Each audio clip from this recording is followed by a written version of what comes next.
नमस्कार बच्चों, आज हम कक्षा 12 के इतिहास विषय के पाठ 9 शासक और इतिवृत्त इसके 11वें भाग को समझ रहे हैं। और 10वें भाग में हमने मुग़ल दरबार के बारे में पढ़ा था और आज हम मुग़ल दरबार के शेष भाग को समझ रहे हैं। मुग़ल दरबार के बारे में हमने जाना था कि अभिवादन के तरीक़ों को जाना था, तो उसी प्रकार जिस प्रकार दरबारियों से अपेक्षा रहती थी उसी प्रकार राजदूतों से भी यह अपेक्षा रहती थी कि वे उन्हीं किसी अभिवादन के तरीक़े को अपनाएं।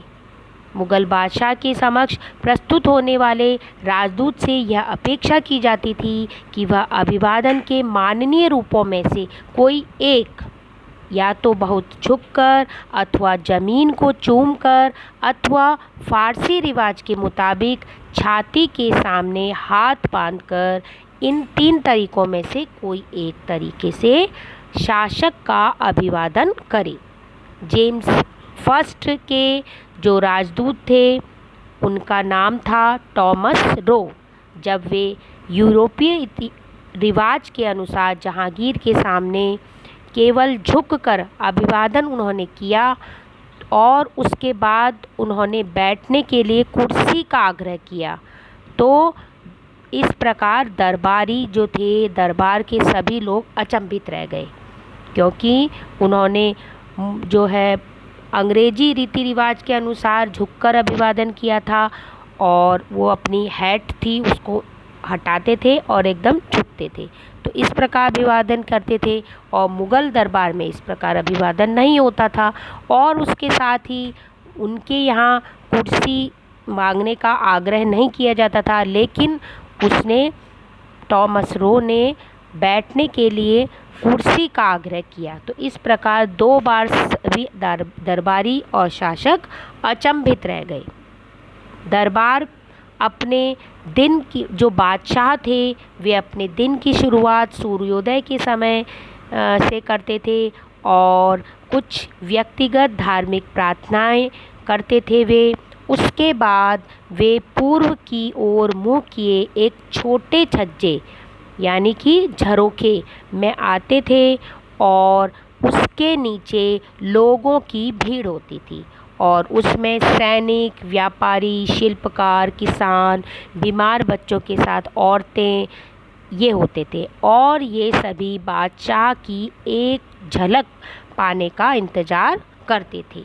ये जो पूरी भीड़ थी ये बादशाह को देखने के लिए जो है उतावली रहती थी। अकबर द्वारा शुरू की गई झरोखा दर्शन की प्रथा का उद्देश्य जन विश्वास के रूप में शाही सत्ता की स्वीकृति की ओर विस्तार देना, मतलब शाही जो सत्ता है उसको सभी लोग स्वीकार करते हैं, उसकी जो है नियम कानून उनको मानते हैं, है ना। और शासक सभी को जो है सभी के सुख दुख में उनके साथ है ना। और इस प्रकार यह इसका प्रतीक था और इस प्रकार जनता जो है शासक के प्रति विश्वास व्यक्त करती थी। आगे बच्चों, झरोखे में 1 घंटा बिताने के बाद बादशाह अपनी सरकार की प्राथमिक कार्यों का संचालन हेतु सार्वजनिक सभा दीवान ए आम में आता था। इसमें सभी दरबारी होते थे और बादशाह वहाँ आता था। दीवान ए आम जो कि सार्वजनिक भवन था, वहाँ राज्य के अधिकारी रिपोर्ट प्रस्तुत करते थे और निवेदन करते थे। फिर उसके 2 घंटे बाद बादशाह दीवान ए खास की एक निजी सभा में गोपनीय मुद्दों पर चर्चा करता था। तो दीवान ए आम जो था, ऊपर हमने पढ़ा, वो सार्वजनिक सभा भवन था, वहाँ जाता था, और दीवान ए खास जो कि निजी सभा भवन था जहाँ की वह गोपनीय मुद्दों पर चर्चा करता था। राज्य के वरिष्ठ मंत्री उसके सामने अपनी याचिकाएं प्रस्तुत करते थे और कर अधिकारी हिसाब का ब्यौरा देते थे। ये सब गुप्त रूप से होता था, गोपनीय रखा जाता था, इसलिए दीवान ए खास में होता था। बच्चों, ये दीवान एक खास है। ठीक है, इसके ऊपर वाली लाइन में जो है टाइपिंग मिस्टेक है, दीवान फिर ए खास है। ठीक है, जैसे दीवाने आम है वैसे ही इधर नीचे। अब कभी कभी बादशाह उच्च प्रतिष्ठित कलाकारों के कार्य अथवा वास्तुकारों मीमार, है ना, वास्तुकारों को मीमार कहते थे, के द्वारा बनाए गए इमारतों के नक्शों को देखते थे। सिंहासनारोहण की वर्षगांठ, ईद और शब ए बारात तथा होली जैसे कुछ विशिष्ट अवसरों पर दरबार का माहौल जीवंत हो उठता था, क्योंकि इसमें सजावट होती थी और उत्सव का आयोजन होता था। सजे हुए डिब्बों में रखी सुगंधित मोमबत्तियां और महल की दीवारों में लटक रहे रंग बिरंगे बंदरवार आने वालों को आश्चर्यजनक प्रभाव छोड़ती थी। तो इस प्रकार ये मुख्य आयोजन होते थे। मुगल शासक वर्ष में 3 प्रमुख त्योहार मनाया करते थे, और पहला था सूर्यवंश के अनुसार उसका जन्मदिन शासक का, और दूसरा था चंद्रवंश के अनुसार शासक का जन्मदिन, और बसंत आगमन और पर फारसी नव वर्ष नवरोज़ का आयोजन। तो इस प्रकार ये 3 जो है त्योहार मनाते थे, है ना। फारसी नववर्ष, सूर्य और चंद्रवंश के अनुसार जो है शासक का जन्मदिन। जन्मदिन पर शासक को विभिन्न वस्तुओं से तोला जाता था, और बाद में जो जिन वस्तुओं से उसे तोला जाता था उन सभी वस्तुओं को दान में दे दिया जाता था। शाही परिवारों में विवाहों का आयोजन काफ़ी खर्चीला होता था। 1633 में दारा शिकोह और नादिरा के विवाह के बारे में वर्णन आया है, जो कि मुग़ल इतिवृत्तों में इसके बारे में विस्तार से लिखा है। तो दारा शिकोह और नादिरा जो कि राजकुमार परवेश की जो है पुत्री थी, और के विवाह की व्यवस्था राजकुमारी जहां आरा और दिवंगत, जो कि उस समय उनकी मृत्यु हो गई थी, दिवंगत महारानी मुमताज महल की मुख्य जो नौकरानी थी सती उन निसा खानूम द्वारा की गई थी। तो मुमताज महल की नौकरानी और जहां आरा द्वारा विवाह की व्यवस्था की गई थी।